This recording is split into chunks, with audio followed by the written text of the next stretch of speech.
in. It's showing up on the SEHR board, and let's bring the chat room back up. All right. Well, welcome to Southern Sense here on Blog Talk Radio. Not for long. High Plains Media, SHR Media, Kinetic Hi-Fi, the Fix FM out of Charleston, South Carolina. Also up on Spreaker, and I do believe as of today we're supposed to be up on iHeartRadio also. So welcome. I'm your hostess with the mostest, the radio chick Annie, along with my debonair, my intellectual and also handsome co-host Curtis C.S. Bennett. Curtis, are you ready for the insane asylum today? Yes, I believe I'm ready. And our guest is early and also with us rather early. And people that listen to the show know that we start off each and every show with a dedication to a fallen hero. But today's dedication is not to a fallen hero. It is to 30 fallen heroes. And this, Don, I had gotten from a website called Extortion, this thing of ours. And it's titled Remember Our Brothers, and it was posted by David Carter's Facebook page by his friend and Brian Nichols' friend, Randy Conrad. And we thank Randy for this because this is emotional, and I will be doing it, I really don't have background music for this one, and I'm looking for it, and of course everything is all changed around on me. I can't believe this. If anything can possibly go wrong today, it is going wrong. I'm sure this is not Friday the 13th, is it? Please, someone tell me it's not Friday the 13th, or is it a full moon? Something's going wrong around here today. It's the 8th. Jeez. But this is by Randy Conrad, and he wrote, the crew of CH-47D, call sign Extortion 17, were men that I was honored to have worked with here in Afghanistan. Just a few hours ago at 06:30 this morning, we were able to have a small memorial here at the FOB honoring them. The ceremony was held at the Task Force Nighthawk Headquarters flagpole. The flag stood at half-mast as 3 staggered formations of soldiers were individually called to attention and then to parade rest. Around the sides of the small gathering stood a few hundred soldiers, all in their own micro-formations. These small formations happened without any orders to do so. You see, every heart here was centered on giving every ounce of respect to these men, whom they quite certainly call brothers. Every bit of order and decency seemed to automatically happen without anyone choreographing it. Truly a beautiful sight to behold. The 3 main formations consisted of the 3 companies of Task Force Knighthood. In the middle and closest to the flag was Bravo Company. And from B Company, there were these heroes that came from B to make up the 2 National Guard units, one from Kansas and the other from Colorado. Both units lost their brothers on that fateful August 6th. Directly in front of me was standing at parade rest a staff sergeant that was holding in his hand behind his back a rosary. Through the entire ceremony, I noted him taking long, drawn breaths and continuously and methodically moving his fingers over each bead in that rosary. I was able to capture that on film as it was truly moving for me to see. Among the micro-formations surrounding the ceremony were formations of Czech soldiers, Jordanian soldiers, Afghan soldiers. They too were all standing in properly arranged formations out of genuine respect. The ceremony began with the chaplain giving a prayer and asking God to help heal the brokenhearted. It was a beautiful opening, and already many in attendance were beginning to shed tears. Following this prayer, the 3 men formations were called to attention. They then were called to render a salute with present arms. This salute was mirrored by every member in formation in attendance, to include the Czech, Jordanians, and Afghans. It was held in place while our national anthem was played. This is where my tears began. Honoring every facet of the Army values, loyalty, duty, respect, selfless service, honor, integrity, and personal courage. He gave examples how each one of these men lived up to those values individually. They truly set the example in their daily lives and were indeed some of the most Americans' finest. Following the task force commander was B Company's commander. Through a broken voice and tears streaming down his face, he spoke of each of these men individually, not just as soldiers, but as fathers, sons, siblings, husbands, and to him personally, friends. One such story he told was of the tattoo that C.W. Carter, the co-pilot, had on his arm. It was a poem that said the following: "When I get to heaven, to St. Peter I will tell, just another soldier reporting, sir. I've spent my time in hell." My heart crumbled when I heard those words, as I could honestly see him doing just that. After B Company's commander finished, he was followed by 5 soldiers, one at a time. Each one of them were closest friends of each of the individual heroes. They shared stories of great times together, of how these men inspired them and brought each of their unique personalities to brighten even the darkest of days. These stories were personal, so I'm not going to share them here. They were meant for the friends and brothers in arms that served with these guys.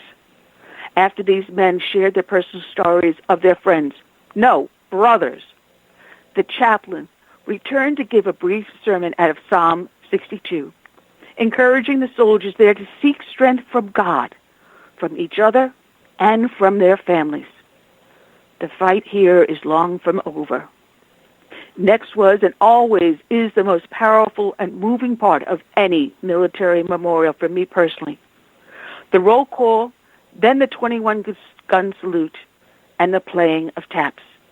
For those of you that have never attended a military memorial, the roll call is a tradition that goes way back to our beginning as an Army.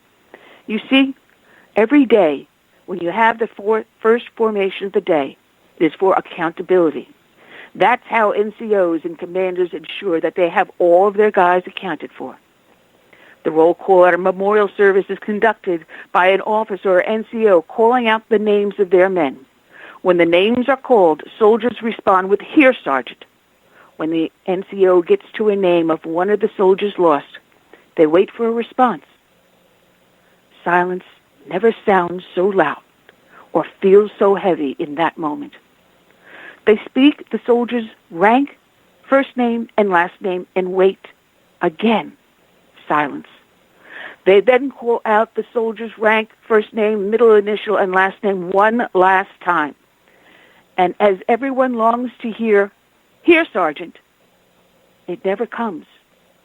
In that last moment of silence, you faintly hear in the rear an NCO say, "Ready, fire, bang." Ready, fire, bang. Ready, fire, bang. Then the bugle begins playing taps. I will freely admit, by the time the roll call has begun, my eyes are misty.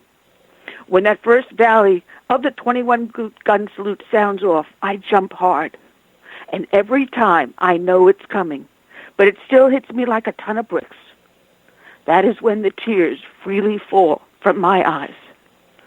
Tap has to be the most painfully moving sound for me to hear.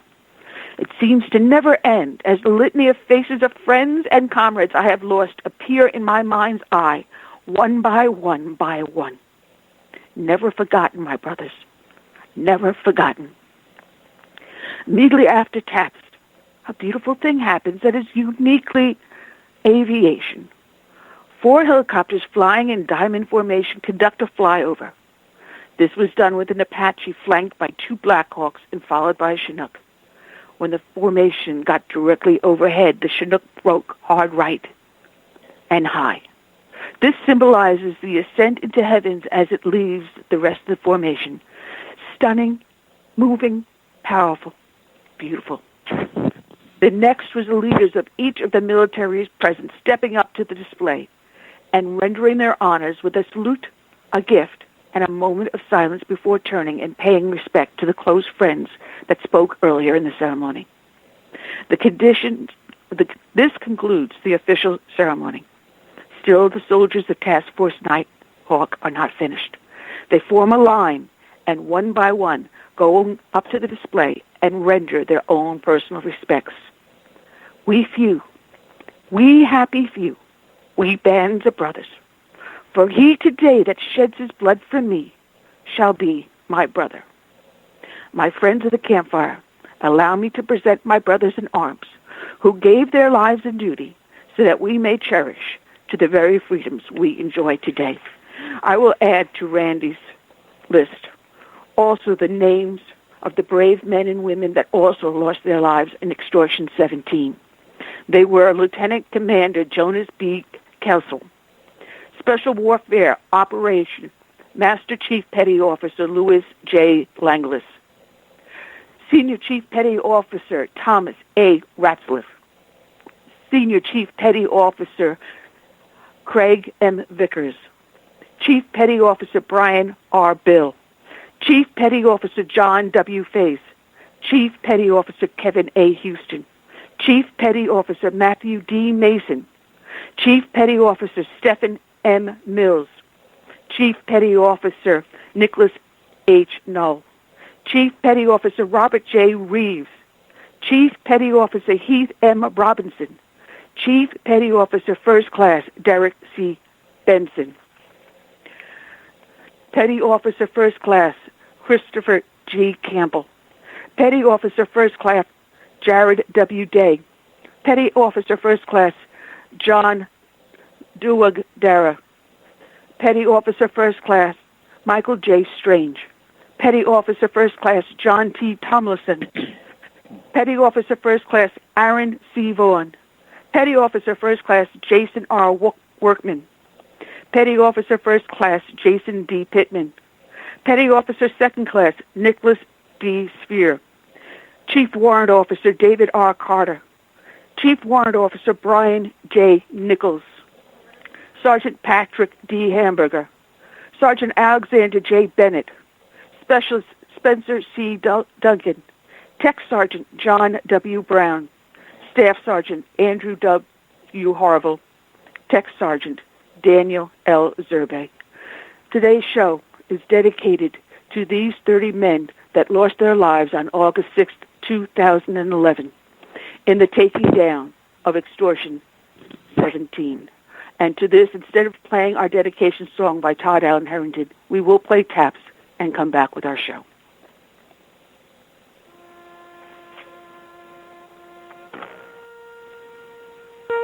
And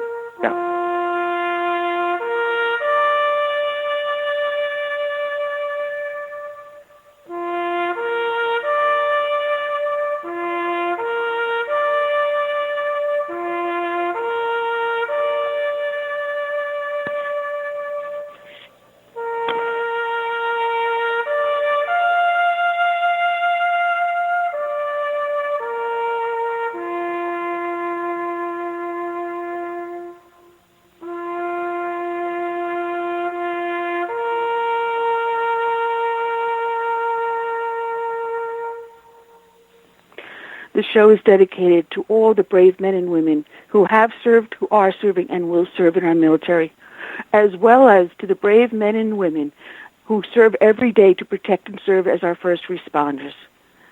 God bless them all. We never say thank you enough.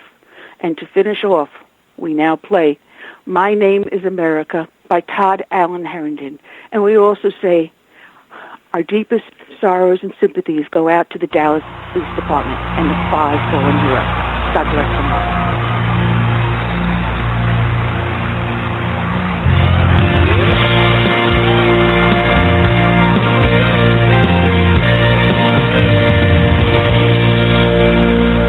Born in the grip of oppression, I fought for my liberty. I paid with the blood of my people. Freedom has never been free. Now my door's always open to dreamers and friends. But when I'm attacked, I protect and defend, because my name is America. I stand proud and free. My name is America. Don't tread on me. I cannot be broken. I cannot be shamed. If you hurt me, I'll get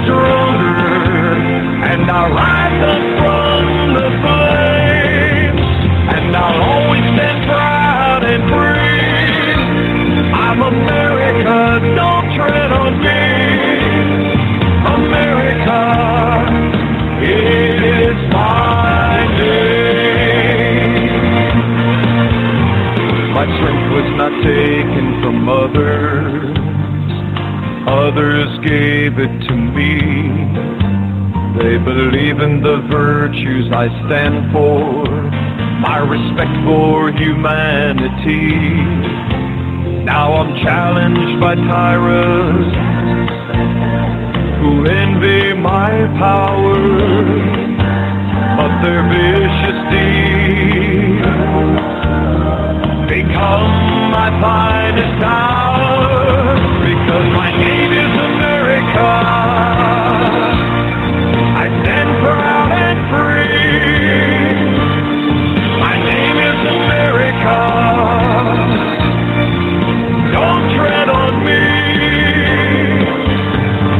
I cannot be broken. I cannot be shamed. If you hurt me, I'll get stronger, and I'll rise up from the flames, and I'll always stand proud and free. I'm America, don't tread on me. America is my name. For those who need me, I'll always be here. For those who will harm me, I'll face without fear. But I'll always stand proud and free. I'm America, don't tread on me. I'm America, yes, America is my name. It is my name.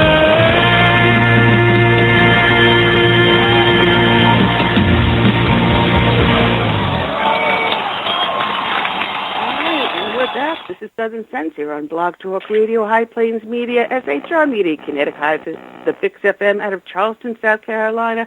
I'm your hostess with the mostest, the radio chick, Annie, along with my co-host, Curtis C.S. Bennett. Curtis, we're ready to rock and roll. I think I finally got most of the kinks worked out, but still it's not working the way it should be. But we're going to muddle through it. Shall we welcome our guest, Don Brown, author of Call Sign, Extortion 17, The Shootdown of SEAL Team 6. Don, welcome to the Insane Asylum today. Well, thank you, Annie, and it's good to be with you also, Curtis. Thank you for taking the afternoon to dedicate and to honor these great 30 Americans who lost their lives on August 6th, 2011. I'm very happy to be here with you today. Oh, no, it is our pleasure and our honor. You wrote a fantastic book, and if anyone who picks up this book doesn't walk away angry, then they have no emotion. I mean, I started getting angry in the first chapter, much less by the time I finished the book. I mean, what we learned about Extortion 17 through the press and what you write about are two completely different stories. Unfortunately, the press has been negligent and blind in covering this story, and it was largely suppressed. And it was, as I point out often, it was sandwiched between two higher profile events, one being the killing of Osama bin Laden on May the 1st, 2011, and then on September 11, 2012, there was the ransacking of the American consulate in Benghazi. And unfortunately, the stories of these great heroes has been put off to the side, but the magnitude of the losses very poignant. It was the largest loss of American life in the Afghan war and the single largest loss of life in U.S. Navy SEAL history. We tragically lost 5 heroic Dallas police officers who were gunned down last night in early hours of the morning by barbarians. There were 30 Americans, by contrast, who were lost on this mission, and they were the best that we had to offer, and bless you for honoring their names today. What I was reading, even when you go on the Internet, I was just so flabbergasted by the misinformation that was put out there, and I'm so glad that you wrote this book to really clear the air. And you're currently in negotiations to have this made into a movie, right? Yes, negotiations are underway, and so we will continue to keep you apprised as as those negotiations continue, and we're very, very hopeful.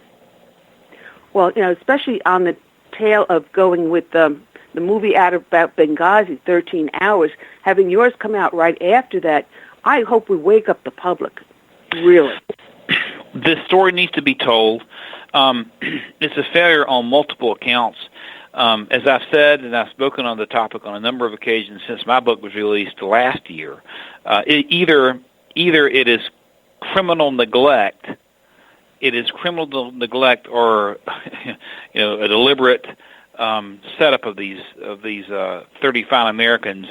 At any rate, there's no defending or excusing what happened to these men. Before we were able to dig into the actual investigation, and I had access to the military investigation, which was the basis on which I wrote my book. Before we had that, we were just hearing the official military version, politically driven version, that this was something that happened in the fog of war and could not have been prevented. But nothing could have been further from the truth. This could have been prevented on multiple fronts, but it is a breakdown on multiple fronts, as I say, starting with the rules of engagement and then just one flabbergasting event after another. We could have protected these men, I'm convinced of it, but we did not, and now they are gone because of our government's neglect. Well, reading your book, I find it very, very hard to think that this was a minor oops. I really can't see it being a minor oops. To me, the more I read the book and the more I went over my notes last night, I can only say that this had to have been deliberate, but that's my personal opinion. They were using aircraft that was not specifically tasked for what they were doing. And we're going to get into all these details, but when I look at one thing after another, I don't believe in coincidences. There may be maybe it just happens to be on the same date as another incident, such as the bombing of Hiroshima. Oh, that might be a coincidence. But when I look at all the things that went into this event, I can't see it as being an accident or little oops. It's impossible when you could look at any one thing and try to explain it away. But it's impossible when you look at the compilation of the evidence together to conclude that this is all simply coincidental. As I say, either it was a deliberate sacrifice or criminal negligence. And if you give the chain of command the benefit of the doubt, the negligence involved from allowing Afghans to board this chopper at the last second, to refusing to engage in pre-suppression fire of the landing zone and letting this chopper fly directly into a Taliban nest, to removing bullets from the bodies of some of the Navy SEALs when they came back to Andrews and then throwing those bullets away and keeping all that out of the final report is absolutely inexcusable. But all that happened. Well, we're talking about the shoot-down of Extortion 17, the Chinook helicopter that went down in Afghanistan, taking 30 American military with it, along with 7 Afghan and 1 military dog also. So it's actually 31 American lives that were lost on August 6th of 2011, just a mere 9 months after Osama bin Laden was killed. And when I look at the circumstances, it's just 90 days after Osama bin Laden. It's just very too close to it. And what appears to be a massive cover-up. I never heard of a military, and you're a former JAG officer, and you can answer this, but I've never heard of a military investigation concluding within 31 days. That, to me, is staggering. Well, it's impossible to thoroughly investigate a major aviation disaster as this was within 31 days if you're really trying to get to the bottom of the disaster. Of course, in one sense, we know what the bottom line is, that we flew a SEAL team deliberately into a Taliban nest and did not give them pre-suppression fire. But that is not what the official report claims. The official report claims it was a fog of war. But understand, we got access to the military records which had been classified and then was declassified after the official report came out. So we know all the mishaps that took place. We know about every aspect of the cover-up. there's a lot that we still don't know, but we know enough to know that this case deserves serious attention from the public and serious scrutiny from the Congress, and it hasn't gotten it yet, not to the extent that it needs. No, and the purpose of you writing the book was to get Congress to reopen the investigation, correct? That is a big part of it. Yes, there has not been a serious investigation by the Congress at all. The House Governmental Affairs Subcommittee, chaired by Jathan Chaffetz of Utah, had a hour and a half, basically what they called a tribute to the heroes of Extortion 17. But there have been no grilling questions of anyone in a public forum, none whatsoever, and it needs to happen. And part of the problem is if you read my book, and I hope that some of your listeners will, there are about 17 points that we include concerning major red flags that occurred during the course of this investigation. But if you wipe all those away except for one thing only, the rules of engagement, this still would be an inexcusable mission the way it was flown. Because what happened is that the first and biggest red flag is that these 30 Americans, primarily Navy SEALs, although not all Navy SEALs, we have brave National Guard members and Air Force Special Operations officers on board as well, were crammed onto this Chinook helicopter and basically flown what should have been a short flight of 10 minutes from wheels up to wheels down into an area that we saw had Taliban in the landing zone. We know that because there was an AC-130 gunship circling counterclockwise over the landing zone, saw Taliban running to the landing zone and requested permission to fire to take the Taliban out. Well, get this, permission was denied. This was the ultimate stand-down order. We've heard about stand-down orders in Benghazi, but a year before Benghazi, we have a stand-down order that cost us 30 Americans, including 17 U.S. Navy SEALs. And there have been no investigations into why the rules of engagement were set the way they were. And if we don't bring this to the public light, the danger is it could happen to other Americans. Whoever is responsible for setting these rules of engagement, which basically were suicidal to this mission, needs to be held accountable. And the heat needs to be placed on the powers that be so that in the future, if some sort of foolish, idiotic decision is made just to fly a SEAL team or a Ranger team or a Green Beret team or, recon team or whatever into a Taliban nest, that landing zone is cleared out. The rules of engagement allow our soldiers and sailors and airmen and Marines to fight without one hand tied behind their back. So that's why this needs to be brought to the light of day to save lives in the future. Hey, Don. Hey, yes, Curtis. Wasn't there also two fully armed Apache helicopters accompanied the C-130? Yes, there were actually 5 aircraft that left that started heading toward this landing zone. 2 Chinooks. That one of the Chinooks, one of the CH-130s was empty, and then in addition to those 2 Chinook helicopters, there were 2 fully armed Apache helicopters flying alongside of Extortion 17 as it finally approached the landing zone, and then the AC-130 above. So there was tremendous firepower in the air that could have cleared that landing zone, but the United States Chain of Command did not allow those aircraft to come in and clear the landing zone out, knowing that Taliban was moving toward the landing zone, just refused to allow them to do it, and our men were killed because of that. And any one of those choppers, either one of the 2 Apaches could have done it. The AC-130 could have done it. They could have wiped that landing zone as clean as a breakfast plate before you put scrambled eggs on it if they wanted to, but they did not, and our men were killed. And the rules of engagement, in and of themselves, the way they were set, these Taliban-friendly rules of engagement are absolutely criminal. You don't. And just think for a moment, Curtis, about the American rules of engagement. It's always been a basic premise of U.S. military doctrine that before we send troops into a landing zone, we do the best we can to clear it. If you think back even to June 6, 1944 at Normandy, the Navy started to pummel and pound the French coastline hours before we ever sent men in. We could not totally clear it, but we were trying to clear it. At Iwo Jima, the same thing. Before the Marines hit the beaches in February of 1945, we were already hitting the landing zone.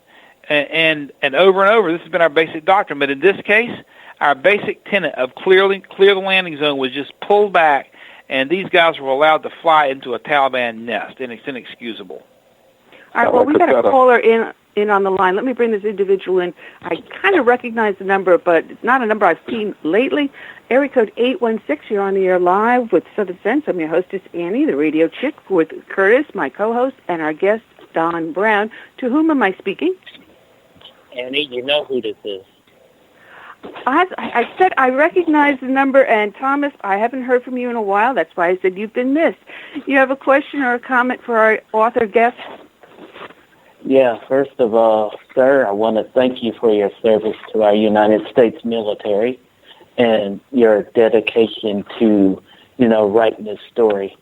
And then second of all, just sitting here listening to you and what you guys are sharing, it's bringing my blood to a boil. Because first of all, I did not know that we had attack helicopters overhead that could have taken out, cleared that out. They made it seem like that we were going through a hot zone. First of all, correct me if I'm wrong, but when we usually move special ops forces, we don't put that many in one place. We usually separate them, don't we? Thomas, first of all, thank you for your comments. And to answer your second question first, yes, it will be typical to separate, to split the special operators up in two different helicopters. As a matter of fact, when this mission started, it started at 2:22 a.m. Afghan time for about a 10-minute flight.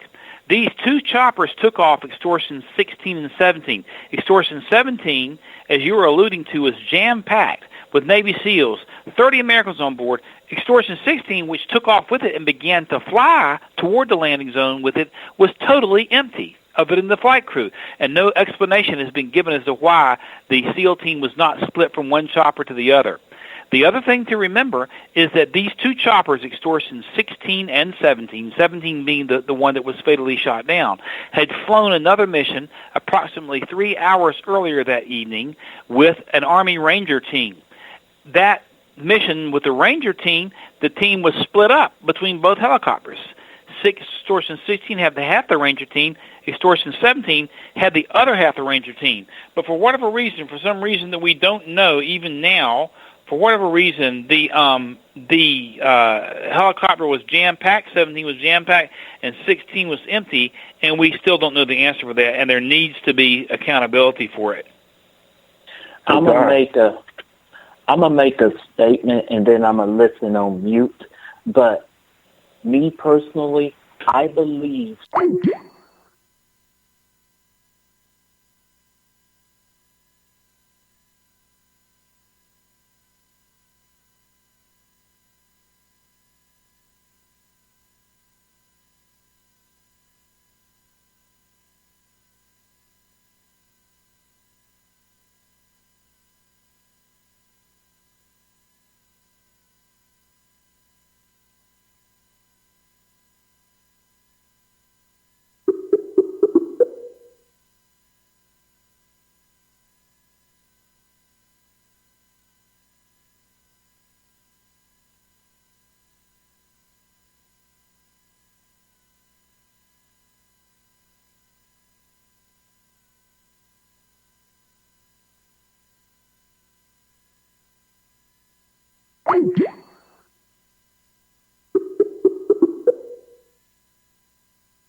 Since it appears you're calling back into a live show, we are reconnecting you now. I don't know who tipped them, but we do know that there were there were Afghan officers in flight control there with American officers. And we know we've had a huge problem with what we call green on blue violence, meaning Afghan military who are working with U.S. military being actually radicalized. And we've had problems with Afghan officers shooting officers in the back. We had a 2-star general shot a couple of years ago by an Afghan officer who was supposed to be part of a security detail. So it's a big problem. And we need to get to the bottom of it. I'm glad Curtis brought that issue up. Yes, thank you, Thomas, for the call. Really appreciate it. If you want to get back in and make a comment, Thomas, let me know ahead of time, and we'll bring you back on. But this is an important point where, the Daily Mail out of the UK was carrying the story about the Afghan official stating that that they knew that it was a Taliban setup. You've got the Taliban that they were hunting, Qarir Tahir, stating that, yes, I set up the ambush. Why wasn't it brought up with Chafe's committee? And why did he just do this little limperous investigation, like you said, lasted 1.5 hours? Well, we don't have it. We don't know. It's very clear that...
Since it appears you're calling back into a live show, we are reconnecting you now.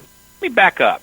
One of the things that shocked me, Curtis and Annie, when I began to research this, because I didn't know, and I'm ex-military, and most Americans don't know this, that since 2009, and possibly even before then, we've been flying every one of these special operations missions with Afghans on board.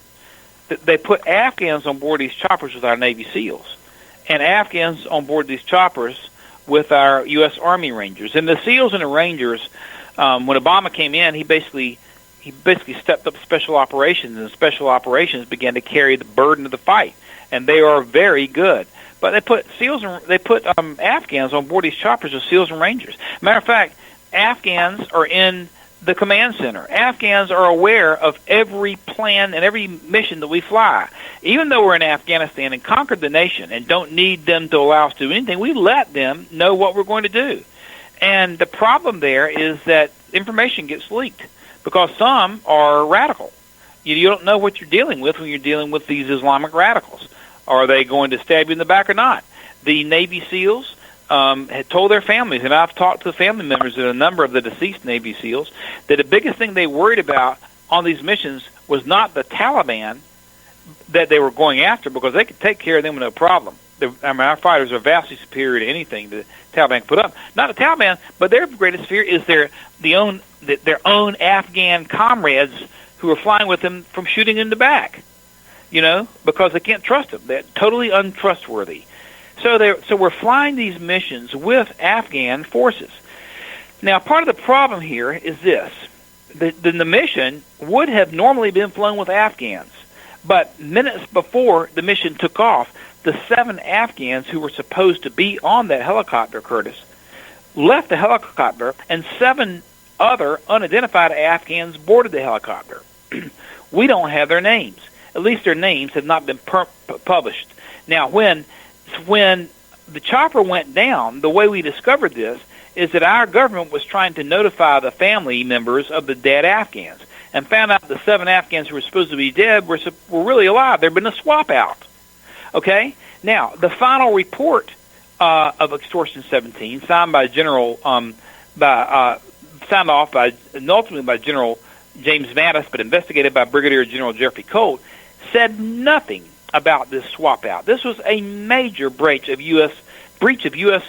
aviation military security procedures. The manifest must always be accurately accounted for. They let these 7 Afghans on. We don't know who they are. And the thing that's also disturbing about it, apparently the bodies of these Afghans were flown back to the United States and may have been cremated. Therefore, you lose all DNA evidence.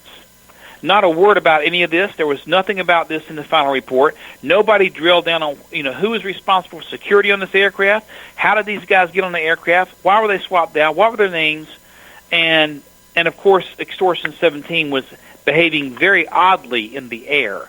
It was minutes overdue. It would not respond to many of the requests to reach it on the radio. And it was hanging in the air and almost 8 minutes overdue when it was shot out of the air.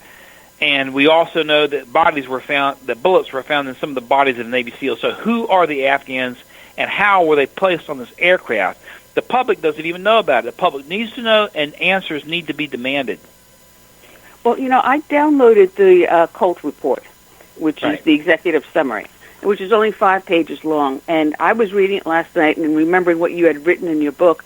And everything you wrote in your book is 100% truth when you look at it and compare it to the Colt report. Right. To begin with, he never discusses that previously there was the insertion. Well, he does talk about the insertion of the Rangers just hours before on the 5th. He talks about them being inserted, and he talks about these Chinooks now flying into the same landing zone. He's saying it's the same landing zone. That's not true. Number one, it's 2 separate landing zones. Right. And the CH-47Ds that they were flying on, those Chinooks, are actually Vietnam-era transports. They are not something that you're supposed to fly into a hot zone like the special operations were going into. Where they landed the Rangers previously was not a hot zone. It was outside the area of the hot zone, outside of any range of fire, so they can land safely without fear of being attacked. But these very same pilots and very same aircraft were then used to fly into a hot zone. So the CH-47 should not have been flying into that. Instead, the Special Operations helicopter, which is an MH-47H, should have been used because it's got heavier armor, it's a swifter aircraft, plus it has Special Operations trained pilots that know how they're supposed to land these guys and get out quickly and safely. So between putting everyone on the one helicopter and then using the wrong helicopters to get in and out, those are 2 blatant things that said this is a death sentence to even begin with. Well, you have a good command of the facts. Annie, let me just say this about the choppers that were used. It is true that the CH-47Ds used were older choppers. They were attached to a National Guard unit with guys out of Colorado and Missouri and the Kansas City area, very fine Americans. They flew the first mission to absolute perfection 3 hours earlier and did drop the Rangers off onto an area that was not hot. Then they were spun up and ordered to carry the SEALs in. Now, it's true that SEALs typically operate with Special Operations Aviation. 160th, they call them the Night Stalkers out of Fort Campbell, Kentucky. And they are really, really good. 150th Special Operations Aviation Regiment or SOAR. And they typically carry the Rangers in and the SEALs in, and they do have specialized training. However, I want it to be clear that I do not blame the loss of these Americans on that brave flight crew, David Carter or Brian Nichols. David Carter, who you mentioned earlier, was one of the most experienced pilots in the Army. Extortion 17 was piloted by 2 National Guard pilots. Brian Nichols, who was the pilot in command, was the younger of the 2, and this is his first combat deployment. But as a pilot, but Brian had been a ground soldier and served several deployments in both Iraq and Afghanistan before he went to flight school. David Carter, however, had 20 years experience and was sitting as co-pilot, but really was sort of Brian's mentor and really was one of the best in the Army.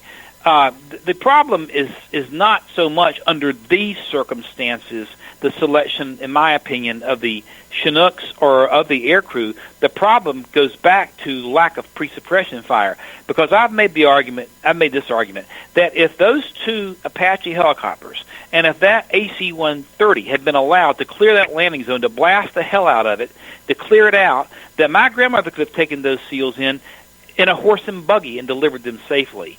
So I want to make it clear that it is true that the mission design should have been with an MH-60B, which MH-60 is the Special Forces souped-up version of the Chinook. That would have been more ideal. But even if you had flown a Special Forces chopper into an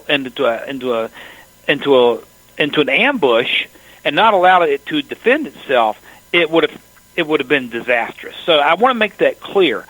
But you do raise excellent points, and part of the issue is that the 160th SOAR, Special Operators Aviation Regiment, were so taxed that there weren't any available, apparently. So that's why the National Guard crew was used, but I don't believe the National Guard crew had any responsibility. I think they were brave Americans. The very fact that they were able to fly the previous mission in to absolute perfection shows that they are professional. This is a problem with the rules of engagement and why, our military aviation assets flying along with the Chinook, that is the two Apaches and the AC-130, were not allowed to protect the chopper as they should have been allowed to begin with. Hey, Don. Well, yes, sir. Go ahead, Curtis.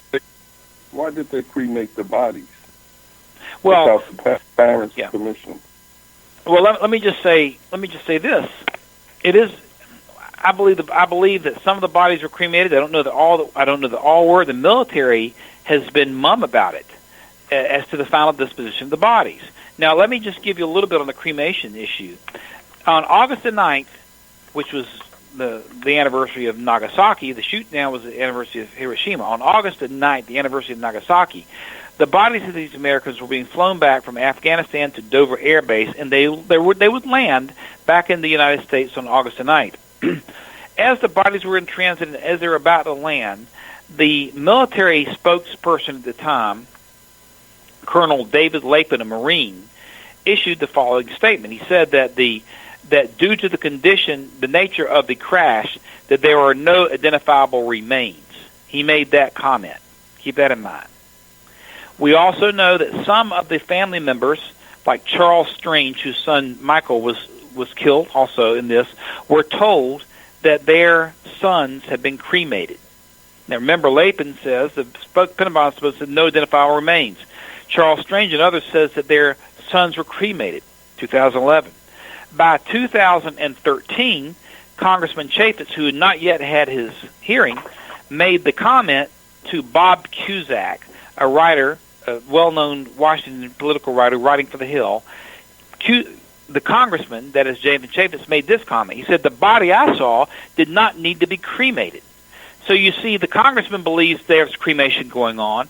We have David Lapin, the colonel who's the spokesman for Pentagon, saying there were no identifiable remains, and we have family members being told that their sons' bodies are cremated. Now, once we got the evidence, however, we discovered that the claim made by Colonel Lapin there were no identifiable remains is absolutely false. In fact, we have sworn testimony, and I've examined over 1,250 pages of this Colt report, and we have sworn testimony from Army members on the ground, notably U.S. Army Pathfinders on the ground and Rangers also, who have both indicated that there were a number of bodies strewn outside the aircraft, and some were barely even burnt. Sworn testimony from guys on the ground saying some were barely even burnt and clearly recognizable. That juxtaposed against Lapin's inaccurate statement that there were no identifiable remains. Okay, so it appeared that some of the bodies were cremated. We don't know that all were. We don't know because the military hasn't said. Okay? Now, this very same Congressman Chaffetz, who made the statement to Bob Cusack on The Hill, that the bodies that I saw did not need to be cremated. The very same congressman then led in February of 2014 this hour-and-a-half dog and pony show called Honoring the Heroes of Extortion 17, and he had before him 5 witnesses. He and his congressional subcommittee panel had 5 witnesses. Okay, there were 2 civilians and 3 military officers. The first civilian was the Deputy Secretary of Defense named Gary Reed, who was the principal spokesperson, an Obama appointee, Deputy Secretary for low-intensity conflict. The second was a civilian, a woman, who was the head of the Pentagon mortuary affairs. In other words, she was a mortuary affairs lady, kind of like an undertaker, someone who deals with bodies as they come in. And then the 3 officers were a Navy commander, a Air Force colonel, and an Army colonel. And all these 3 officers were the head of their respective branches' mortuary affairs. So to recap the witnesses at this February of 2014 congressional hearing, you have 1 civilian who is a Deputy Secretary of Defense, who is a political appointee, and 4 funeral experts, okay? The civilian over military of Pentagon mortuary affairs, plus the 3 officers for the Marines, for the Air Force, Army, and Navy of their mortuary affairs, and not one question was asked about the status of the bodies. Not one question, were the bodies cremated? Not one follow-up. So I'm giving you the information that we know, and it's very, very odd that why in the world would we fly Afghans back to the United States for disposition and burial anyway? They're not Americans, they're Afghans. Why do we fly them back along with the 30 Americans? And we have caskets with Afghan flags. Doesn't make sense. I suspect that those bodies were cremated, and they were cremated, I suspect, to destroy DNA evidence, so that there will never be a way to determine if the aircraft was infiltrated. Well, what's even more angrier is that, Charles Strange said that he saw pictures of his son's body, and there was no need to cremate him. Sure. Furthermore, Michael Strange, they were Roman Catholics. It is forbidden to cremate a body in the Roman Catholic faith. So obviously, these military men, they wear their dog tags. They know what's in their jacket as to their religious disposition. So they know that if it's a Roman Catholic, you do not cremate the remains. And yet, Charles Strange, was told his son was cremated. And it was not just his family, but all the other military members.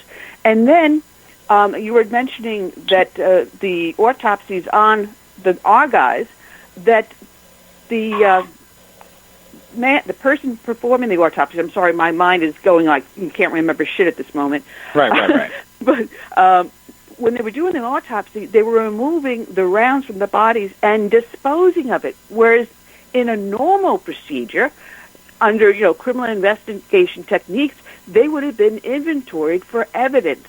And furthermore, you also have Brigadier General Colt, who was doing the investigation without any criminal investigation background.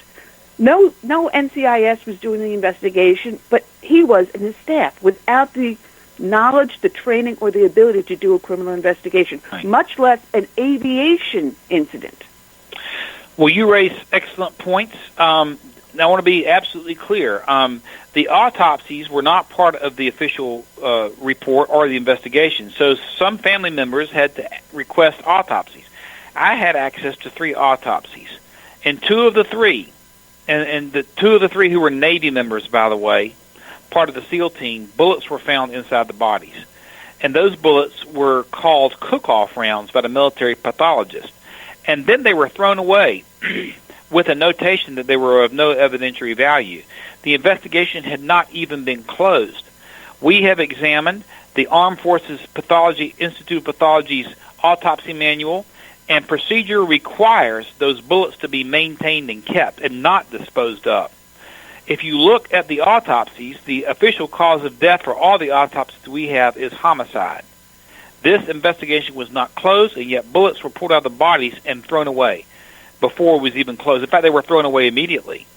Now, let me just say that again, because I want to be accurate with your listening audience, Annie, the pathology report call these bullets cook-off rounds. Let me explain what that is. Now, a cook-off round... Go ahead, I'm sorry. I said, which is impossible.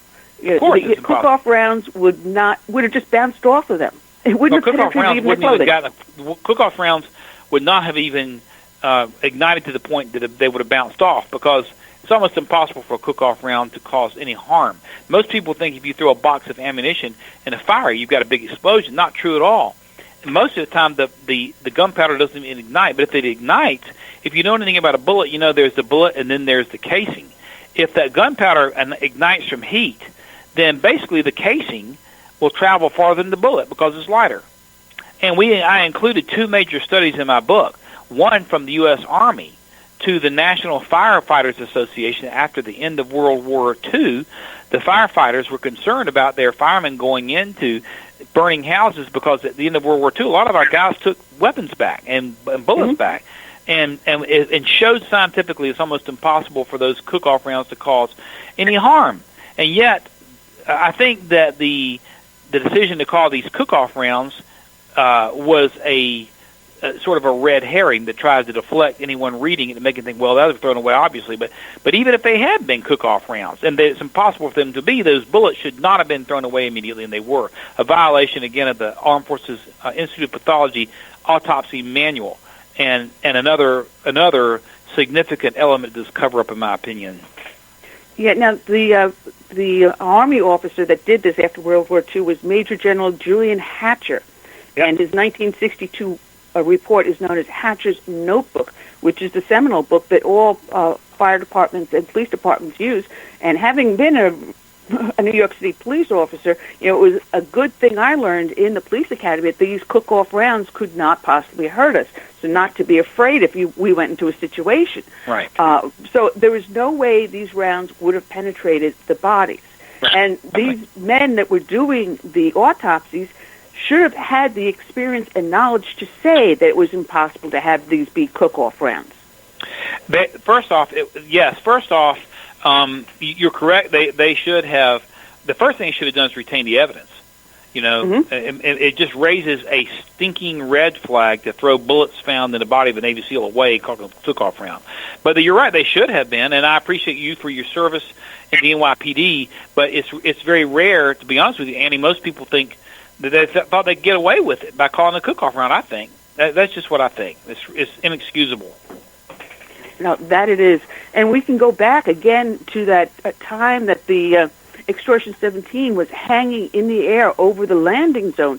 And it wasn't just for a few minutes. Now, if we go by the Colt report, which Wikipedia actually mimics, there was a time that it was between 2:22 a.m.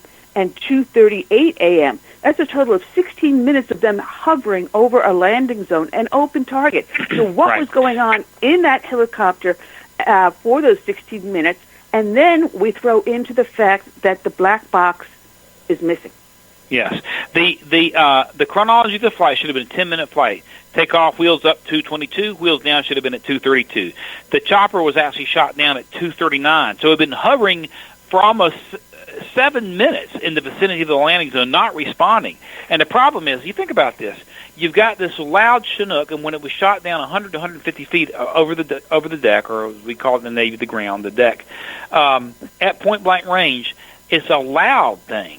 And so the louder it is and longer it hangs, the easier it is for Taliban forces to target it. Because, it should have swooped in, dropped its guys, and swooped out. But it was hanging in the air, making itself a target, just hanging for almost 7 minutes. What was going on inside that chopper? And, of course, the black box, that's another issue, which really was foolishly dealt with at the Chaffetz hearing.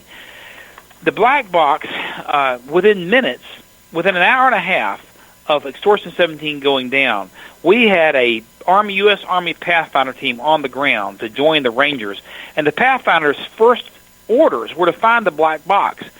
I know this because of the sworn testimony of the Pathfinders. They spent nearly 3 days looking for the black box. And the Pathfinder platoon leader testified it was the first time we'd never been able to find a black box.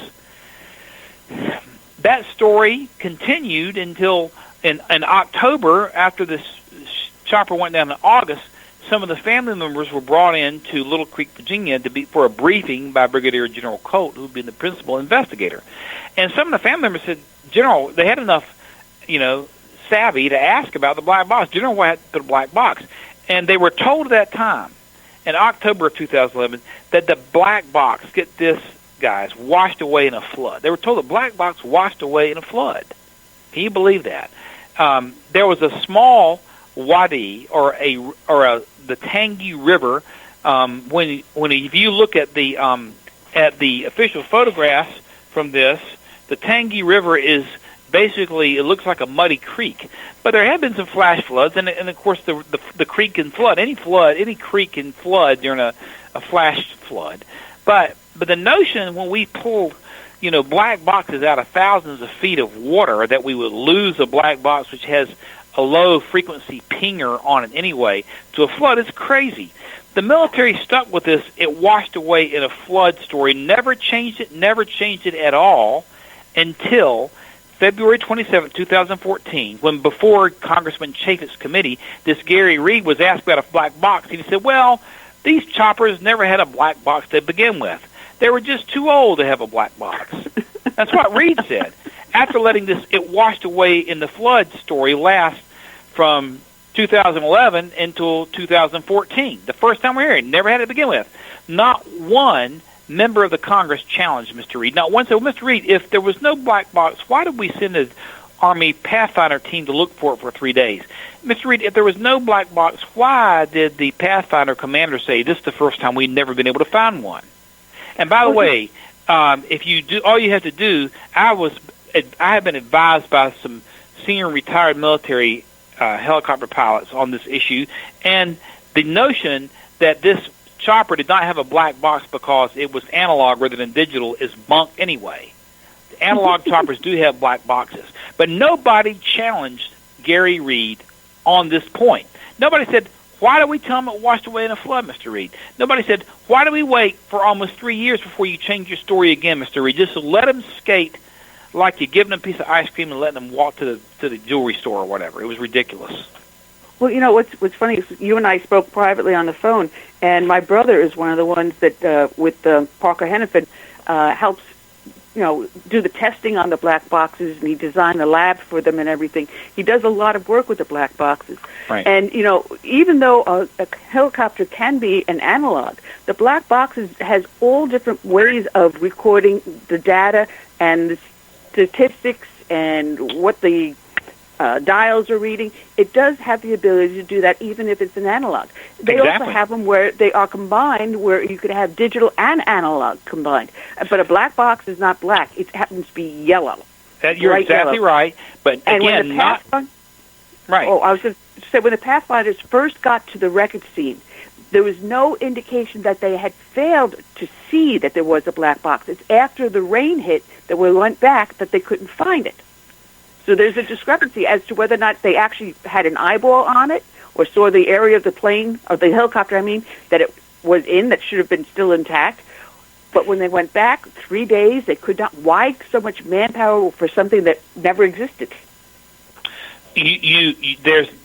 Someone should be questioned why, if there's no black box, you send the Pathfinder team to look for one. Your point about the analog choppers having black boxes after having talked to your brother is correct. But of course, not a single member of the Congress or their staffs had done enough homework to challenge Mr. Reed, and don't know if they would have challenged Mr. Reed had they done their homework.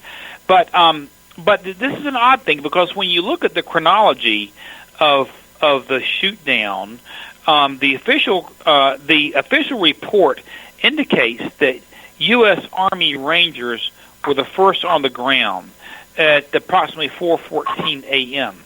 The Rangers actually marched in. They were the same Rangers who these choppers had put down 3 hours earlier. That is what the report would have you believe, that it was approximately 4:14 a.m.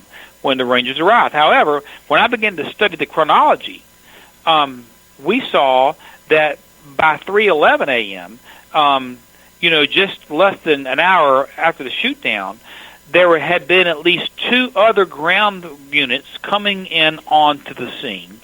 And and we don't know who they are. One was a group we think called Lima Bravo. Another indicated that coalition forces entered the crash scene and then surveyed the aircraft and then left on an unidentified road. So, of course, the final report does not mention that at all. But we do know that 2 other units were on the ground, and that was left out of the final report. And I would like to know who those units are and whether any of them tamper with the black box. That's what I'd like to know. Oh, and there's so much more that you can ask and have answered. A Colt report also put the person that shot the RPG at the helicopter in a building more than 220 yards away. Or yards, or was it meters? Am I getting my meters? Meters, actually. So meters, right. Yeah, exactly. But in your book, just using simple geometry, you proved that is absolutely impossible. First off, the tree line would have made the helicopter without having a visual sight. So in other words, it would have been a crapshoot, just trying to hit a helicopter from that far of a distance. The RPG would not have made it, number one, that distance, and the shooter would not have been able to see the helicopter. But by using the mathematics of the trajectory of the RPG, where it was seen, where the helicopter was hit, and how far the helicopter was from the ground down, you proved that the shooter was actually in the tree lines right at the edge of the landing zone. Yeah, it's pretty easy to do that. First off, based upon the military's own, when you go into the crash investigation report and they give you a report on the RPG in question, its range is only about 170 meters. So it's shooting 220 meters is 50 yards beyond its effective range, number one. Number two, it was absolutely dark. Number three, when you look at the angle of strike on the blade, as you were pointing out, the angle of strike on the blade, and you consider that we're only 150 feet off the deck, it certainly would have been absolutely impossible for that shot to have come from 220 meters away. The reason, in my opinion, they made the claim that it came from 220 meters away is because that would have been outside the landing zone. They want to make the argument that it would have done no good to clear the landing zone, but it's absolutely impossible. This is a point-blank shot. Going back to an earlier point that I made when we got a call in from Thomas, remember the British and French press reported the Taliban had been tipped on the precise position of the landing zone, and the mathematics show that this is a point-blank shot just by the angle of strike against the blade. It was almost at a 45-degree angle, not at a very, very broad angle, which would have been the case if it had been shot from 220 meters. Matter of fact, it would almost have to hit the end of the blade, if you follow me on that. So there's no question it's a point-blank shot, and that's a bunch of bunk when they claim it was shot from 220 meters. Which also goes to beg to differ that, the Taliban did set up this ambush specifically. And again, Colt and Mateus completely ignored reports that the Afghan military had been infiltrated as much as 50% by the Taliban just prior to this incident. So how can you... I'm sorry, go ahead. Let me cut you off. No, how can you turn around and have these Afghans going out with our men on these missions, taking part in the planning? And a matter of fact, the Afghans had so much details of the planning, they had the ability to veto whether or not a mission would go forward or not. It is beyond comprehension that we would have Afghans, Islamic Afghans, on board these missions with these special operators. Absolutely beyond, belief. Unless, you're only a fool would think that's a good idea. But yet that's what the executive branch of our national government has deemed to be appropriate. And it's crazy. And it's getting our guys killed. Hey, Don. Yes, sir. Do you think it's possible these Afghanis that got on the helicopter could have started shooting some of our guys while they were in there? Yes, I do think that's possible. The circumstantial evidence points to that. I don't have a smoking gun, but what I do have is I've got bullets in several of the bodies. I have the bullets thrown away. I have an inexplicable delay. I have the chopper is seemingly unable to find its landing zone, which makes no sense at all. Remember, we've got a 20-year veteran pilot, David Carter, who's in that cockpit. No way he could not have found this landing zone. No way. You can take GPS and find your garage. Drive straight to your garage with your eyes closed, and that's civilian GPS. So I think something could have happened on the chopper. I think there needs to be an investigation as to why those bullets were thrown away. And there needs to be some answers as to whether what happened to the Afghan bodies and who were they and how did they get on board. I do think it's possible. I'm not saying it definitely happened, but it would not surprise me in the least bit based on what I've seen. Well, I want to remind everyone, you're here listening to Southern Sense here on Blog Talk Radio, High Plains Media, SHR Media, Kinetic Hi-Fi, the Fix FM. Our guest is Don Brown, and the book that he has written is called Call Sign Extortion 17, The Shootdown of SEAL Team 6. Now, Don, I want to let you know that in the show description, I do have a link to that Daily Mail article that came out immediately after the shooting. Great. It says that the Afghans say it was a setup.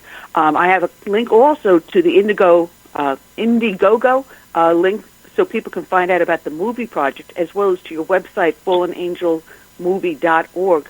I'm sorry, fallenangelthemovie.org, as well as your Facebook page for Extortion 17. So those listening into the podcast later on, just scroll to the bottom of the description and click on the link so they can find out how to get your book and what's going on with the movie, so we can get more people involved in calling on Congress for a full investigation. So many things are wrong with this flight. It just boggles the mind that, I can understand one or two things going wrong, but every single step of the way, it was actually, these men were actually sacrificial lambs at the altar of our government, I think. I honestly believe it was an appeasement to the Taliban because we took out their holy leader, bin Laden. When you look at the time frame of those 90 days between the bin Laden mission and this mission, you know that the Taliban immediately vowed retaliation. The former Defense Secretary, Bob Gates, had basically didn't want any information to come out at all about the identity of this unit.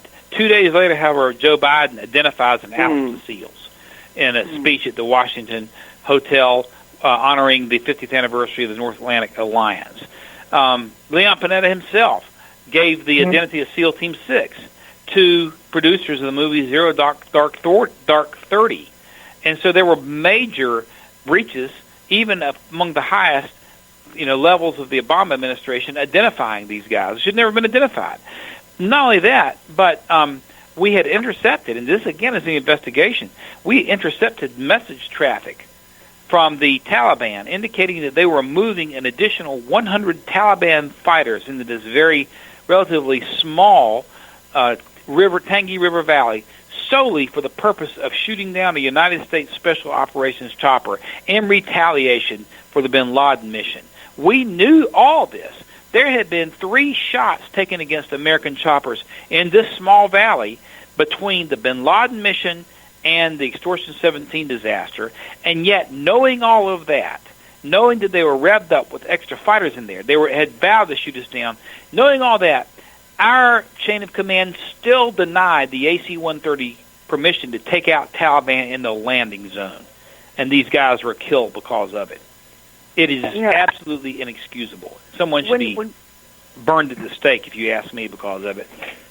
Yeah, well, you went over the dialogue that was going on between the various aircraft that was while Extortion 17 was still in the air.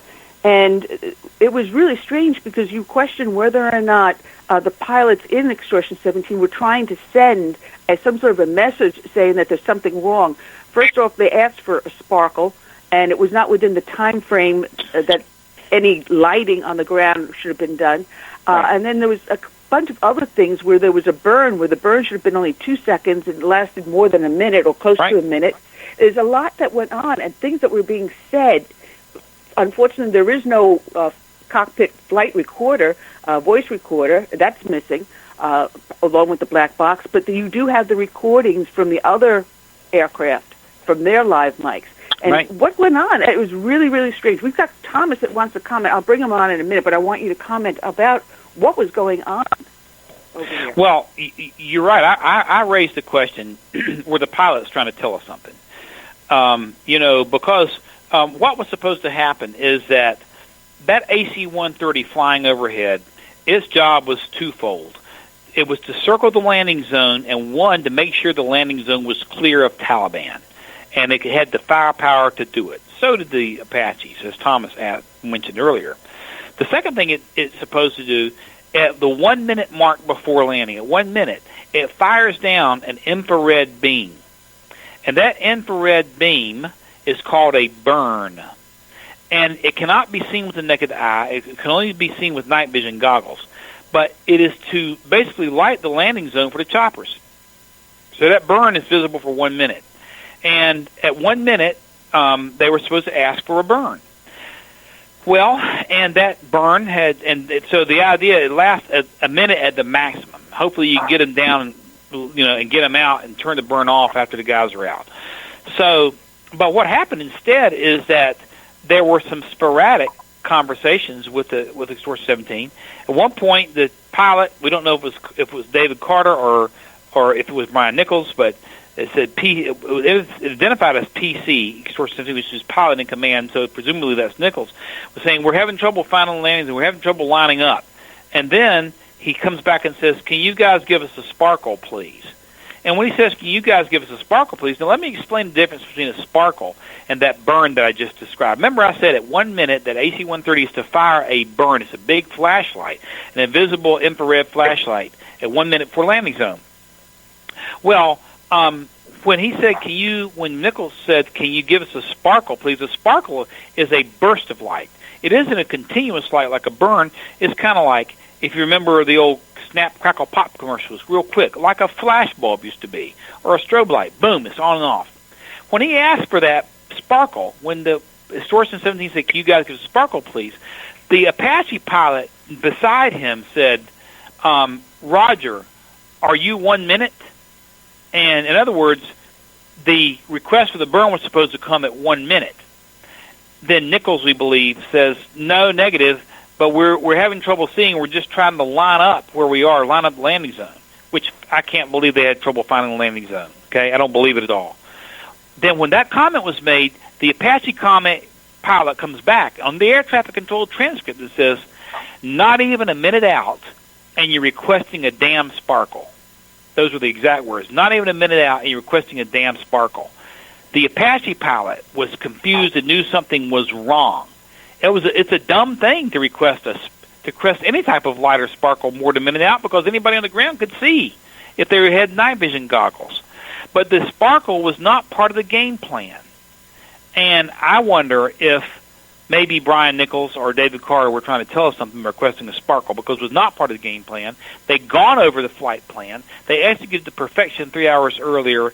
The sparkle only could have made themselves a target. And they weren't even a minute out yet. So there were strange things going on in the chopper, and that's why when you asked me, Curtis, earlier if I thought there could have been infiltration, it would not surprise me at all. Something strange was going on in that chopper, and something wasn't right. I don't know exactly what, but something wasn't right. Mm-hmm. Well, there was something else hang on a second, Curtis. There was something else that he also said. They were assuming it was the pilot, but it possibly someone else pretending to be the pilot, saying something to the effect that they have some confusion. Who's the they were talking about? Something to that effect. Yeah, well, that's correct. I mean, there was an odd reference to they don't know where the landings are. And so who is they? I mean, we don't know what that means. It just, again, these are the few communications that we got from Extortion 17 were strange. They were strange in the final minutes of its life, and I obviously something was going wrong inside that aircraft. That much I'm convinced of. And then when you consider the delay in landing, the fact they couldn't find the landing, bullets found in the bodies, the odd request for a sparkle, it adds up to something very, very strange. Yeah. Now the way the helicopters are set up is that the special op guys that were getting ready to land and disembark, they have no visual of the pilots because there's the door, there's the wall, so they have no idea of what's going on around them or outside. So it would not be coming from them. So the two pilots are up there. The question is now, was there a third person in the cabin with them demanding these things to be done? That's a good question. I mean, that's something that needs to be answered. And if we had the flight data recorder or the cockpit voice recorder, we would know. But if there was one, it must have washed away with the flood, maybe. Yeah, right. Yeah. And I got a bridge in Brooklyn to sell you. All right, Curtis, go ahead, and then I'm going to bring Thomas on. And it has all the hallmarks of a setup. But my question is this. was the mission, because they were on a mission, was the mission to extract some Rangers who had gotten, bogged down in a firefight? That's a very good question. Let me back up a little bit. One of the arguments the AC-130 had with ground control is, why are you flying this mission to begin with? The Rangers had gone out that night to look for a Taliban operative named Kari Tahir. The Rangers and the SEALs take turns in their different roles sometimes. The Rangers were part of what's called the Initial Assault Force, or AF, Alpha Foxtrot. They were the assault force. The SEALs that night were in the role of what we call an IRF, or Immediate Reactionary Force. Now, it's important to keep in mind, Curtis, that the IRF's role is to act only in the event of emergency. Had the Rangers been pinned down, then it would be appropriate to send the SEALs out to save them. But to send an immediate reactionary force out hunting for a single Taliban member when the Rangers already had it under control is inexplicable. So there have been some inconsistent reports on why they were flown to begin with. But we know, not only from what we have on the record, but also from information we have gotten since my book has come out, even from some members of the AC-130 crew, that the AC-130 was in almost a constant argument with flight control. Why are you flying this mission? There's no reason for an emergency. Why are you sending them in? Please turn them around. But for whatever reason, the powers that be were hell-bent on flying this team out into this Taliban zone, even though their role did not meet the mission that night. So that's the one question. Another of many questions needs to be answered, Curtis. And also, why did they send out the Rangers to begin with? Everything could have been done with a drone. And interestingly, that question, a question was asked of General Colt in August of 2011 by some of the family members. Why didn't you just take him out with a drone? And the very weak answer was, well, we wanted to win the hearts and minds of the Afghani people. That answer doesn't even fit. It's pretty dumb, but that was the answer that was given. The supreme irony here is that several weeks later, this Taliban operative, Kari Tahir, who the Rangers were going after, was actually killed by a missile strike from an F-16. So, he was killed by an airstrike anyway, later, although for some reason they were wasting special forces on this particular mission for reasons unknown. But he should have and could have been taken out easily with a drone strike, very, very easily. All right, Thomas, go ahead with your comment or question with Don Brown, our guest. Hey, Annie. This is Thomas again. You know what? Curtis hit the nail on the head because he brought up exactly what I was thinking. The reason why they cremated the bodies, they didn't cremate, in my opinion, they didn't cremate the American bodies. As Don said, they cremated the Islamic Muslim bodies because the 7 Afghani that switched places, in my opinion, they were the jihadis. They were the Taliban. The other ones that got off the plane, those were the original. I mean, this stinks to high heaven what they did, and what's really sick and twisted. I believe it came down from the highest levels of our government, otherwise known as Valerie Jarrett. That's my viewpoint. Don? I think that I think he probably is right that the Afghan bodies were cremated. Based on what we know, I don't have absolute proof of that. I don't believe that all American bodies were, because we know some of the family members were told by morticians that they saw their sons' bodies. So I don't believe all the Americans were cremated. But again, the military won't say. And Chaffetz had a perfect chance to ask that question during the Dog and Pony Show hearing of February 2014. He did not do it, and it's very, very odd that he did not do it. It does stink to the highest heaven, and it's true. The only way to destroy DNA evidence is through cremation. And it's also inconceivable that bodies would not have been identifiable anyway, because even if the bodies were burned, you could identify them with dental records. So it just isn't adding up. And I think honestly that Thomas may be onto something.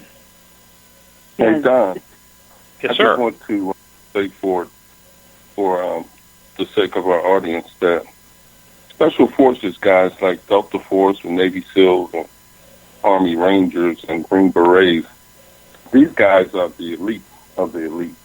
And right. If you were to put a monetary value to it, but do that with a life, it costs this country about anywhere from $400,000 to $500,000 to train a person. Right. So at least you just don't put that kind of that kind of person, that level, of commando into just any kind of fight where he's going to lose. Right. Well, and clearly these guys would not have lost if they gotten onto the ground. I don't think there's any question about that. But and you certainly don't basically tie their hands behind their back before they can even get into the fight, right. Which is what happened with these rules of engagement. And my point is that because how much it costs to train these guys and their specialties involved, you weigh what missions you send these guys on. So that's why this thing is so fishy. You raise a very, very, very, very valid You point. protect those assets. Absolutely. Well, when you think about all the steps that led to the final shoot down of Extortion 17 and then the subsequent reports, you've got Rangers and SEALs being sent on a mission that they should never have been sent on. You had Rangers inserted, and then the story was that they were being attacked when that was false. Then you send these two antiquated Chinooks to transport special ops, and instead of separating them as usual procedure is between the two helicopters, they cram everyone onto one. They were basically sitting ducks. And then with the helicopter being hanging over the landing zone, the RPG that conveniently happened to be in the right place at the right time, the request for the sparkle and the burn, and you think about one thing after another, that it's impossible to say that this was an accident, and it's impossible to say that the Colt report is true and accurate. And it is so frustrating when we see these men and women that have volunteered to protect our rights and liberties, that their lives are just so expendable. Right. And it's heartbreaking.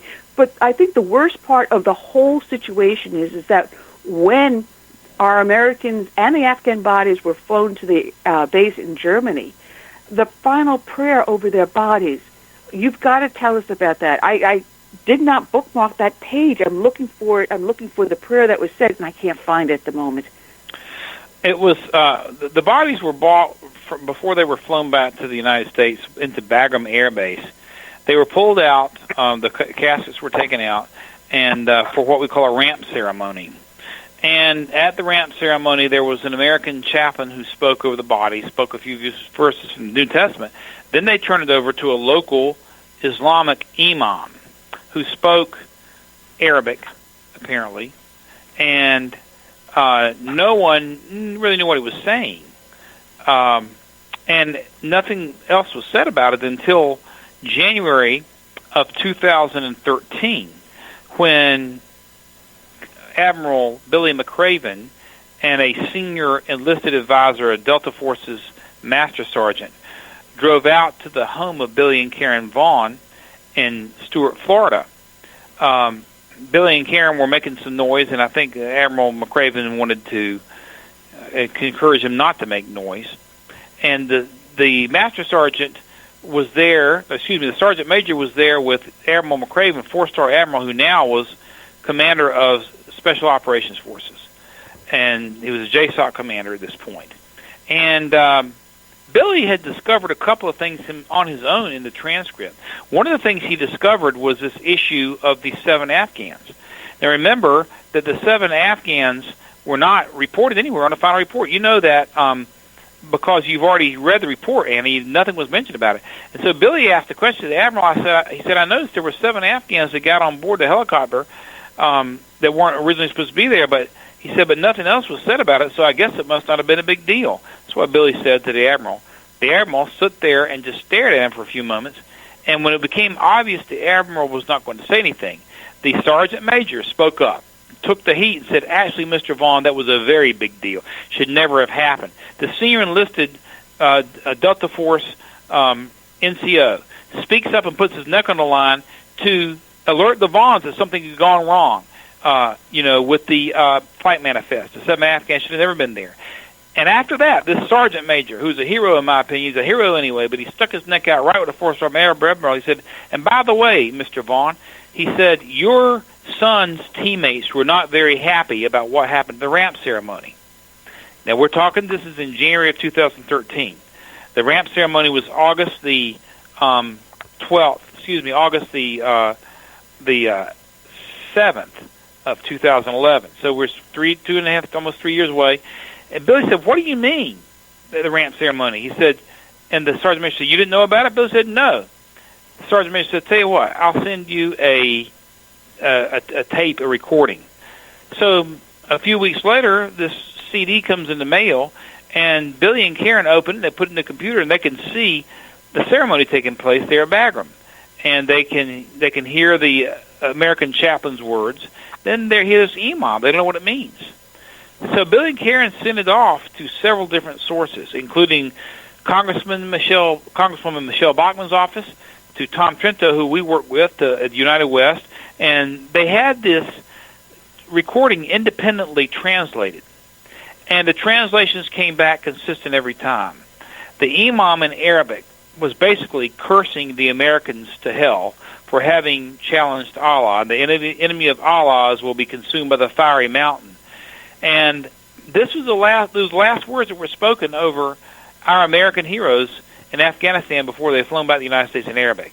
And we would not know about it to this day had the brave sergeant major not stuck his neck out and alerted the Vaughns about it, and they had it translated. And it's absolutely just a travesty.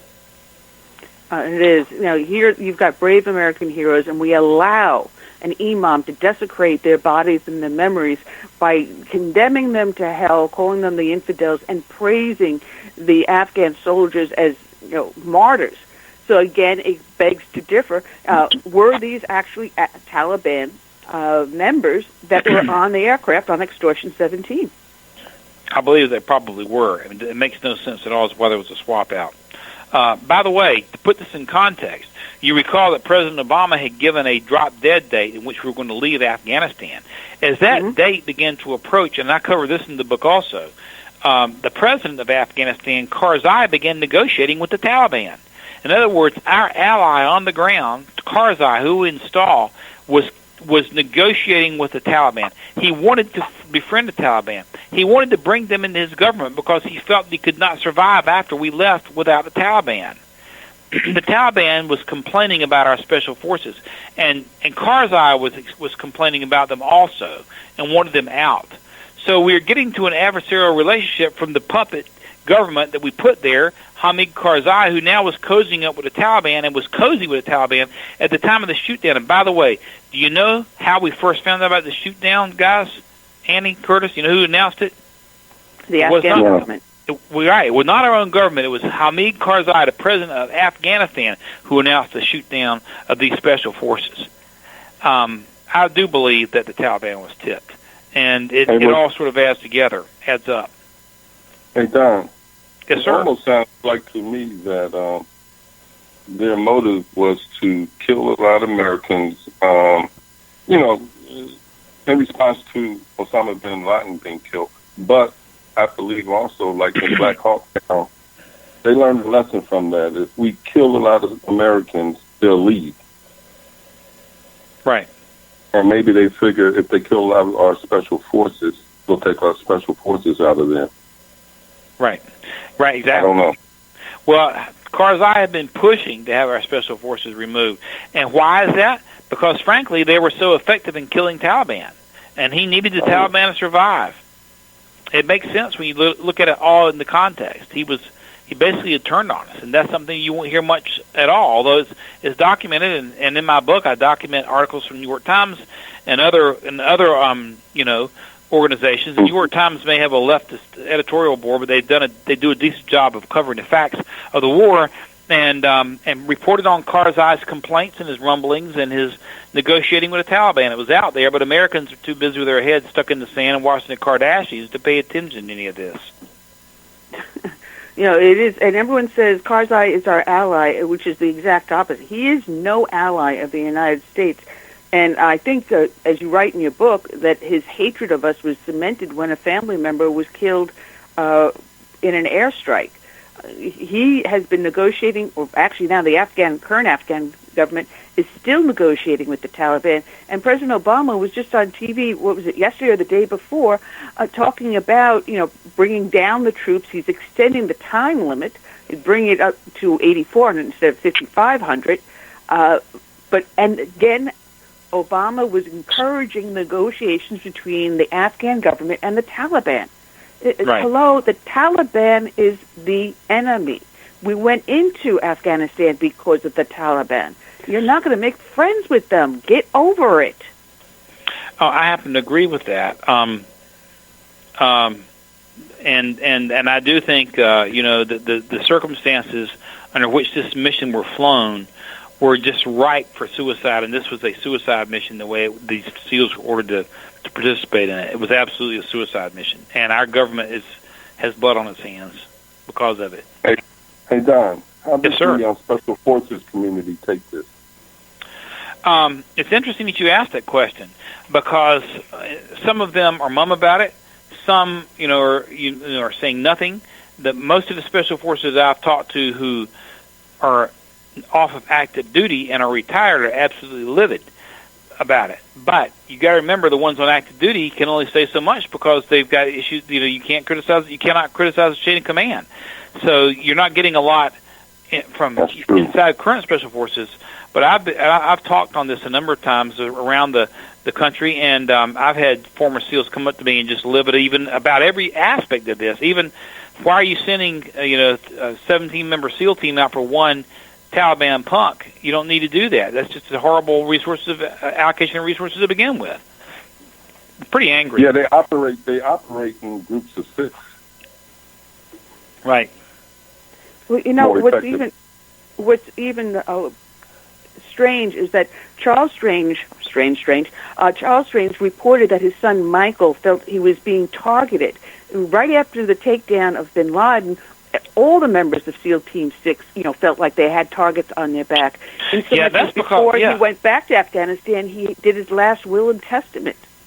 Right. That's because Biden had outed the SEALs as the Special Forces unit that took out bin Laden, and they did feel like they had targets. It wasn't just Michael Strange that felt that way. It was many of them. Many of them who flew on this mission. Aaron Bond felt that way. They wanted their parents to get off social media. They felt like, if you do, I'll give President Obama this much credit. When he came out to announce the shoot down of the killing of bin Laden, he said that the operation was carried out by a small group of Americans. Now, the agreement was you don't reveal who the group was. Now, of course, if he revealed the group, it would have taken attention off him and put it on the group. That's sort of a cynical view. But all that aside, he did not reveal the name of the group. It was 2 days later that Joe Biden revealed that the Navy SEALs had carried this mission out in the speech that he gave. And that's when the cat got out of the bag. It was right after that that the SEAL community became extremely concerned, not only feeling like they had targets on their backs, but they were worried about their family members here in the United States also. And Biden had just participated in a briefing where each and every member said, I will not mention SEAL Team 6. And then he goes right out 5 minutes later and blows the safety of every one of those brave men in those special operation units. Absolutely true. That's not an accident. I agree. Unless he's got a major form of dementia that you can't remember something from 5 minutes ago, it's not a mistake. And every step of this way speaks of a deliberate assassination of our men by not just the Taliban and the Afghan government, by our own government. I'm I'm going to say it again. I honestly believe they were sacrificed just to appease the Taliban. My gut tells me the same thing. Well, I am so glad that I had you here on the show today, and I encourage everyone to pick up your book, Call Sign Extortion 17, The Shootdown of SEAL Team 6. You can also get it by going on to Amazon, download the Kindle version, and go get the hardcover, especially since I love what you wrote in my hardcover one, Best Wishes to Me for standing with me on Extortion 17, Keep the Faith and God Bless. Were you sitting next to me when I got back to my little radio table in Myrtle Beach when I had just gotten that Patriot Award? I was indeed, and it was very well deserved, and I congratulate you for that. Oh, well, they got me good because I had no idea that it was going, and I had actually gone down to see if Wild Bill was down in the main area because he was supposed to be my next interview. And I'm just standing there in the back looking for him, and all of a sudden I hear my name, and people are pushing me towards the front podium, and they got me good. I swear, they got me real good on that one. You earned it, and I'm glad they got you good, and I'm glad that you deserve honor that's bestowed upon you, Annie, and I'm just grateful to be with both you and Curtis today. Well, it is our pleasure. Now, you are going to tell me what's going on with the movie. You haven't got a company yet, but you are in negotiations, right? I can say that we are in very serious negotiations. Unfortunately, I'm not at liberty to say much more than that because the other members of the production team would string me up. But anyway, just keep that in your prayers because this is a story that does need to be told, and we remain optimistic that the truth is going to come out. Yeah, it's going to be interesting. Now, are you going to do this as a documentary type of one, or are you going to follow the same format that they used in 13 Hours? The answer to the question is that both of those options are on the table at the moment. I can't wait to see it come out. And do you have a time frame yet, when you feel like you're going to start to go into production? Well, again, I have to defer back to what my answer earlier. The other members of the production team have said, zip it until we're ready to do a formal statement. So I just ask that you and your listeners keep us in prayer on this. There's some good things can come out of it, but we still have a couple of shelves to move around, and so thank you. I do appreciate it. I really do. I tried my best. I tried to pull the teeth. It just didn't work. Well, that's good. You're good. You're a good journalist. What can you say? Don't call me a journalist. I have integrity. My apologies. Don't call me a lawyer. I'm an ex-naval officer, so there we go. Now, tell us about your service, because I do see that you were a JAG officer. And tell us about it. Yes, I spent 5 years active duty as a JAG officer. A lot of that time I spent as a prosecutor. Then they sent me to the U.S. Attorney's Office in San Diego, and we handled a lot of civil actions filed against the U.S. that were Navy-related. The biggest case I handled involved an F-14 that went down. And interestingly, I was involved in an F-14. We had an F-14 crash at Brown Field in San Diego, and we lost one of the two pilots. The student was lost. The instructor survived, but a lawsuit came out of that, and I wound up handling that in federal court for the Navy. And so the way things work out is that people sometimes ask, how'd you get involved in the Extortion 17 project? Well, our mutual friend Tom Trento was covering a news conference at a National Press Club in D.C. in 2011 and May of 2013, involving 3 or 4 of the family members, and there were some pretty prominent military and ex-military and members of Congress involved. Alan West was there supporting them, Congressman Louis Gohmert, Admiral Ace Lyons, who was Sink Pack under President Reagan, General Jerry Boykin, who's widely known, was lending his support. And I watched that press conference, and it was just gripping. It was very obvious something had gone wrong, but the family members didn't know how to read military ease. And so something said, you got to get involved with this, because I was the next naval officer, so I knew how to read military investigations. But I also done that major aviation disaster involving the F-14, so I had some experience with aviation disasters, and sent an email to one of the family members and got involved from there. But I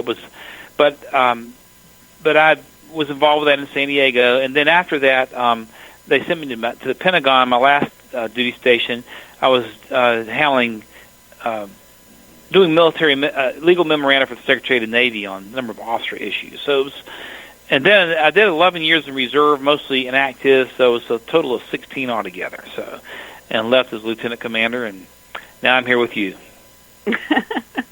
And doing a bang-up job.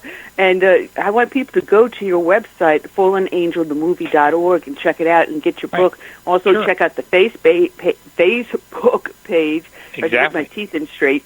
Extortion 17, Demand a Congressional Hearing.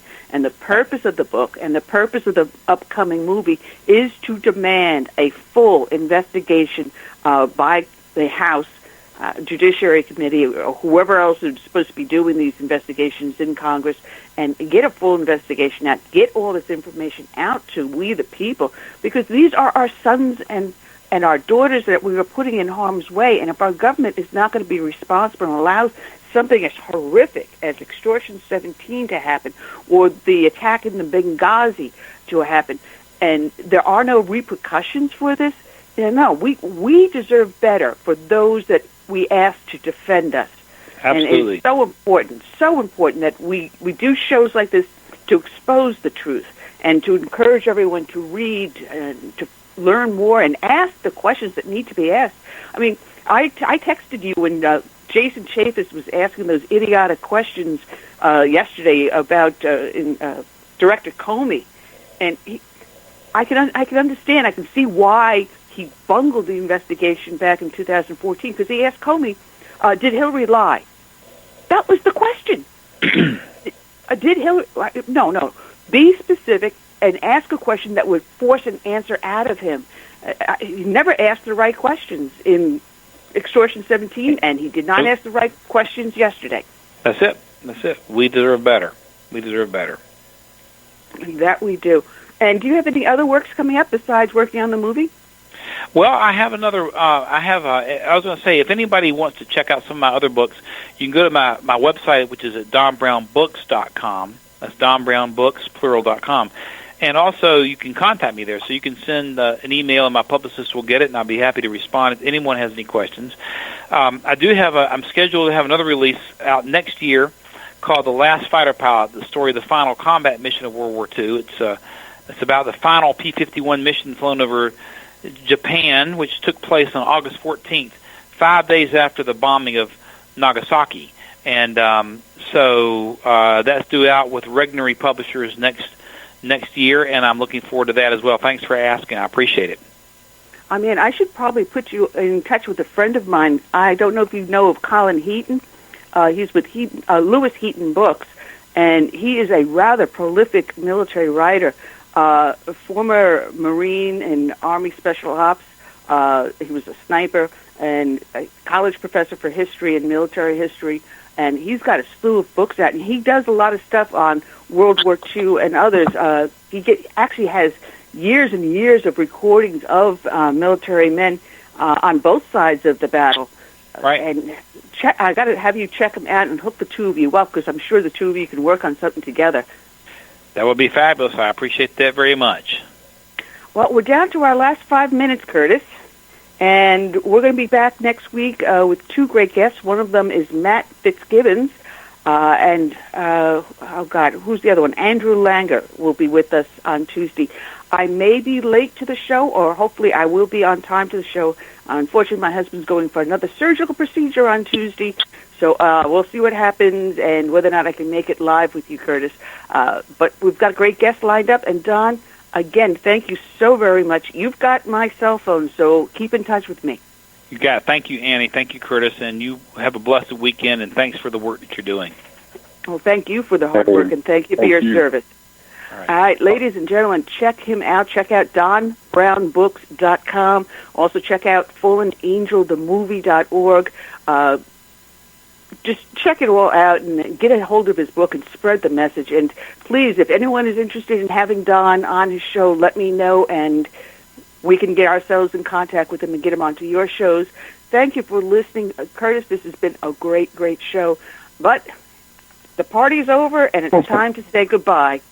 So until then, I wish everyone a happy, healthy, and safe weekend. And please keep in mind and your hearts the 5 Dallas police officers that were murdered just this morning, as well as now, I believe, one in Minnesota. Until then... If you like your health care plan, you'll be able to keep your health care plan. Health care plan. Health care plan.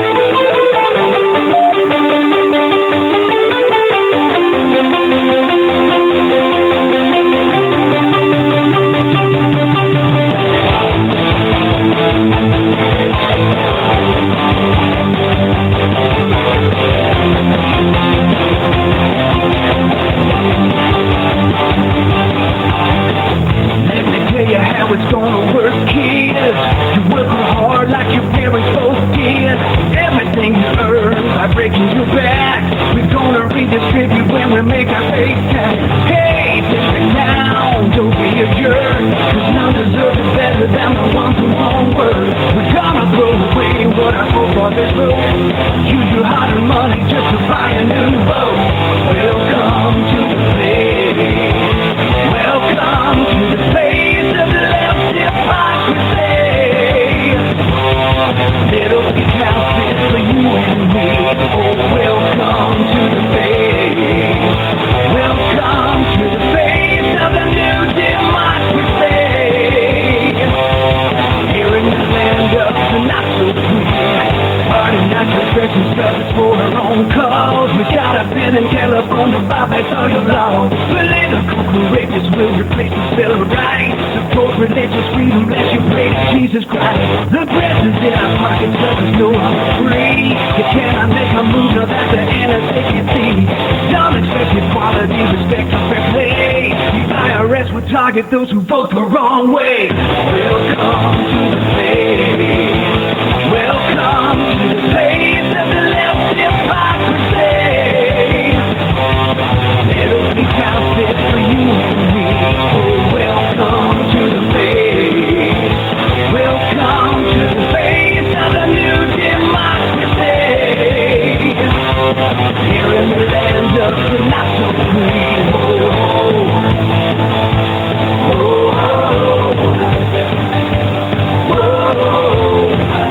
90 seconds.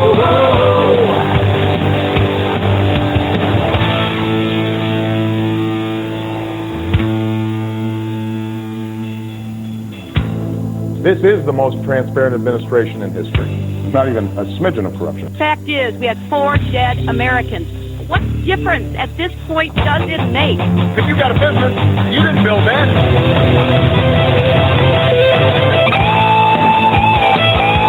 60 seconds.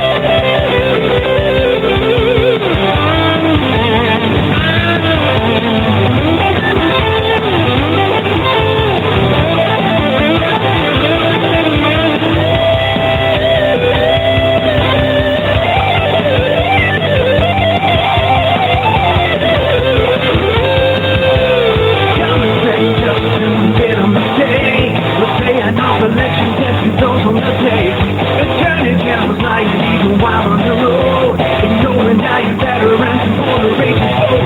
Hey, shut your mouth, swallow your pride. What does it matter? Our ambassador died. There's nothing